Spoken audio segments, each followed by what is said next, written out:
আমাদের হাতে তৈরি এই মেলা। এর নাম হচ্ছে টপি বাবা, এর নাম কয়েন বাবা, এর নাম বাইক বাবা, এর নাম মোবাইল বাবা।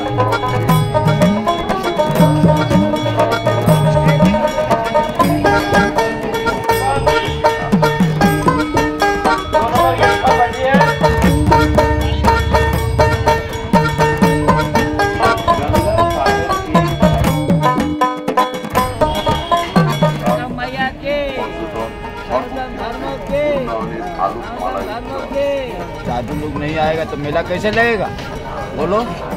এখানে পুণ্য স্নানের জন্য আসি এবং সমস্ত ভক্তরা আসে দূর দূরান্ত থেকে।